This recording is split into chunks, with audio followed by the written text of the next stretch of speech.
पत्रिका चर्चित ही नहीं हुई बल्कि एक ऐतिहासिक घटना के रूप में जानी गई।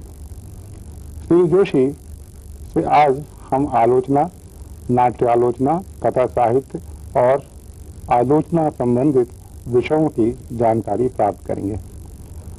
तो जोशी जी, क्या आप बताएंगे कि नाट्य आलोचना की आज या आधुनिक नाट्यों में क्या स्थिति है? देखिए त्यागी जी, ये बात शायद आपको मालूम होगी कि हिंदी में आलोचना की शुरुआत नाटक की आलोचना से ही हुई है। सबसे पहले भारतेंदु हरिश्चंद्र ने नाटक नामक निबंध लिखा था। बाद में संयोगिता स्वयंवर नामक एक नाटक प्रकाशित हुआ जिसकी विस्तृत समीक्षा बालकृष्ण भट्ट ने लिखी थी। उसके बाद आलोचना व्यवस्थित हुई। आलोचना का सैद्धांतिक और व्यवहारिक पक्ष दोनों साथ साथ सामने आया। पर भारतेंदु युग के बाद एक खास किस्म का सन्नाटा व्याप्त हो गया। उस समय जाहिर है ये पुनर्जागरण काल था। महावीर प्रसाद द्विवेदी ने सरस्वती के माध्यम से भाषा को पुनर्संवर्धित और संशोधित करने का काम किया। उसी दौर में प्रेमचंद ने और तमाम दूसरे लोगों ने साहित्य में अथक सेवाएं दी।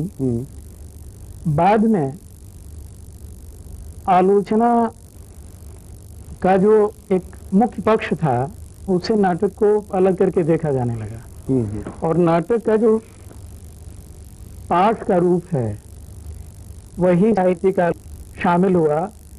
उसका जो रंगमंचीय पक्ष है वो आलोचना से बाहर हो गया। ये स्थिति धीरे धीरे बहुत जड़ होती चली गई। आजादी के बाद जब पश्चिम के यथार्थवादी नाटकों का प्रभाव आया हिंदी नाटकों पर और ये जरूरत महसूस होने लगी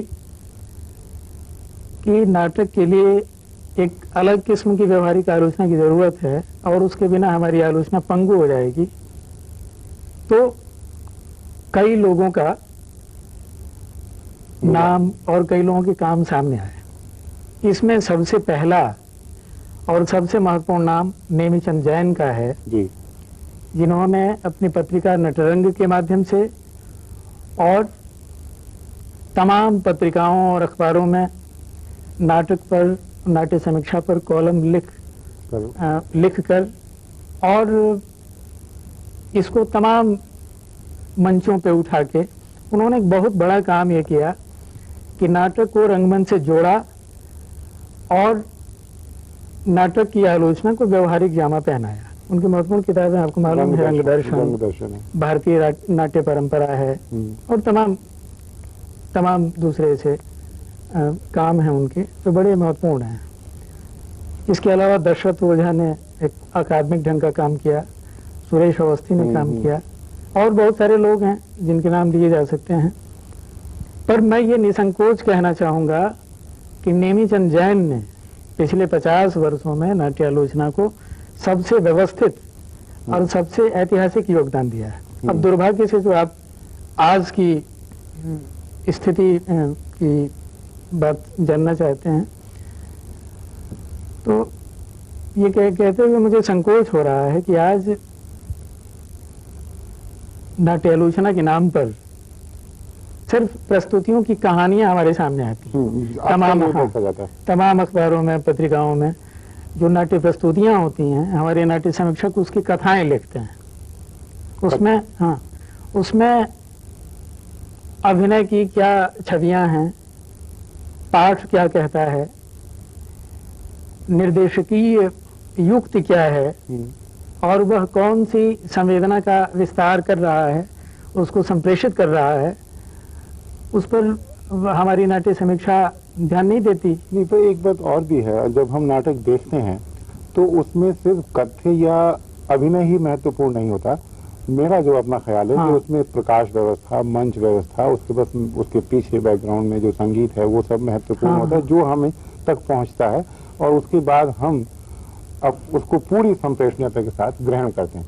तो इस पे तो मुझे नहीं लगता कि कोई आधुनिक समीक्षा की कोई बात करता हो। नहीं, वो तो आपका कहना सही है।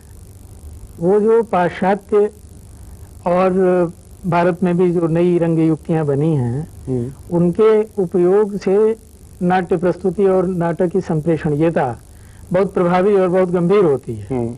उसको देखा जाना चाहिए। ये एक तरह की बात है। पर मैं जो कह रहा हूं कि नाटक अपने इनर टेक्स्ट में कितना डेप्थ लिए हुए, मैं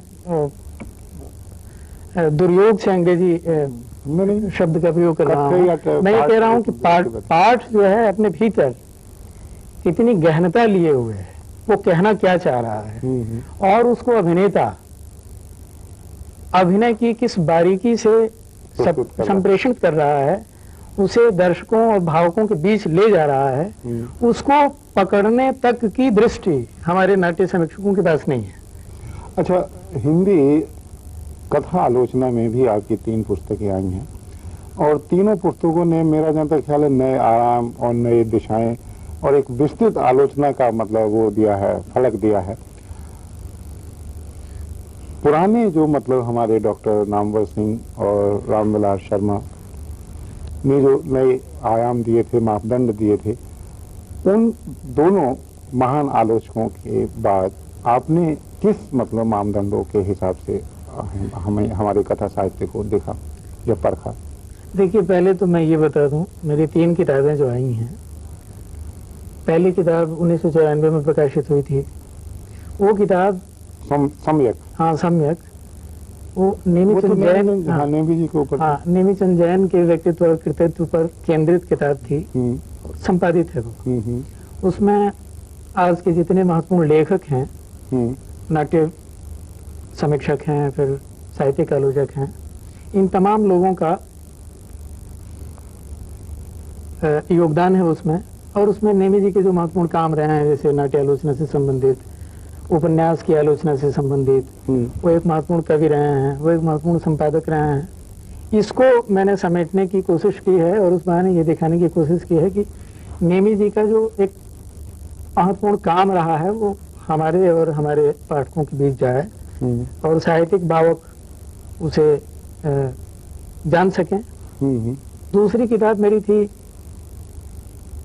बल्कि अब भी है, विमर्श और विवेचना, हाँ वो पिछले साल प्रकाशित हुई थी। तो वो किताब अलग ढंग की किताब है।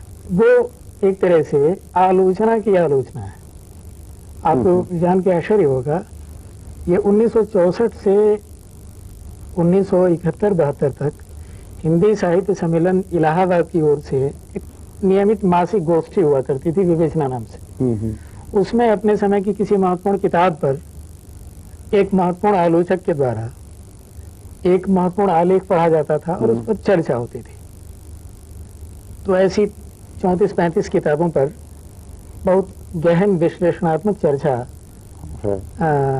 हुई थी गोष्ठी के दौरान। बाद में वो गोष्ठी का काम बंद हुआ। हिंदी साहित्य सम्मेलन की वो महत्वपूर्ण पत्रिका जिसमें इस गोष्ठी की रपट और वो आलेख इत्यादि छपते थे, माध्यम उस पत्रिका का नाम था, जिसके संपादक बालकृष्ण राव थे। तो दुर्योग से बाद में पत्रिका बंद हुई, बाद में कल्पना में भी उसके कुछ हिस्से बाद में प्रकाशित हुए। तो ये विमर्श और विवेचना का जो हमारा काम है वो उन गोष्ठियों पर आधारित है। तो ये किताब